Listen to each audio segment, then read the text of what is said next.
बहुत चंचल है दोस्तों, क्या ही बताओ आप लोगों को, कुछ ना कुछ सोचता ही रहता है। तो आज मैं सोची ना कि जो मैं सोचती रहती हूँ वो आप लोगों से शेयर करूँ। तो मुझे एक बात याद आई, मैं जब छोटी थी तो मैं स्कूल जाती थी तो पढ़ाई करती थी। तो उस समय हम लोगों का सब्जेक्ट आता था। कौन कौन सा सब्जेक्ट आता था दोस्तों, आप लोग को पता होगा कि नहीं, लेकिन मुझे आज याद आया कि हम लोगों का सब्जेक्ट बहुत ज़्यादा ही हुआ करता था। हिंदी होता था, गणित होता था, विज्ञान होता था, व्याकरण होता था और भूगोल हुआ करता था, इतिहास हुआ करता था। तो मैं जब पढ़ाई करती थी ना तो जब मैं घर आती थी तो कुछ सवाल जो मास्टर सवाल किया करते थे कि इतिहास किसे कहते हैं। तो मैं जब जवाब नहीं दे पाती थी, उस समय बच्ची थी तो उतना समझ में नहीं आता था, जवाब नहीं दे पाती थी, तो मैं मेरी माँ से पूछती थी कि माँ, मन में आने लगा हर सब्जेक्ट का उदाहरण जानने का मन में आने लगा। तो मैं माँ से पूछी कि माँ, सर बोल रहे थे कि इतिहास किसे कहते हैं, अब याद करके आना और हम लोगों को बताना।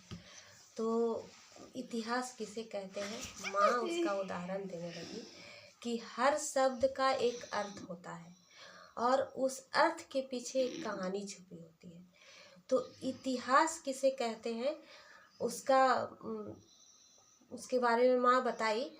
तो मैं आप लोगों से पूछना चाहती हूँ कि क्या इस इतिहास का उदाहरण मैं जानती हूँ, लेकिन मैं आप लोगों से सवाल करती हूँ कि इतिहास का उदाहरण क्या होता है। इतिहास हुआ, भूगोल हुआ, व्याकरण हुआ, विज्ञान हुआ, हिंदी तो सभी लोग जानते हैं, और सब्जेक्ट में रामायण भी हुआ करता था हम लोगों का। तो इतना मोटा सा किताब हुआ करता था, तो हम लोग पढ़ते थे तो माँ उसका अर्थ बताती थी। हम लोगों को अर्थ नहीं पता होता था तो माँ बताती थी, तो बहुत कुछ जानकारियाँ माँ बाप से मिलती थी।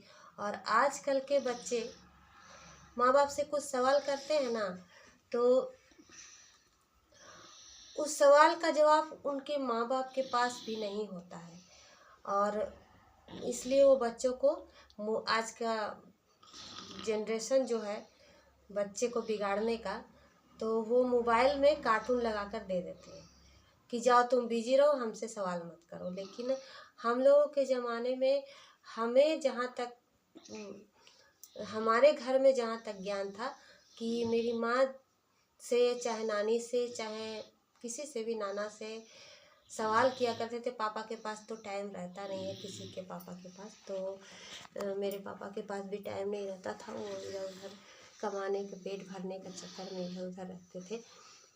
तो ये सब सवाल का जवाब माँ और नानी दिया करती थी। नानी भी उतनी पढ़ी लिखी नहीं थी, लेकिन माँ थोड़ी पढ़ी लिखी थी, तो माँ सभी सवालों का जवाब दिया करती थी। तो आप लोग कमेंट करके और इतिहास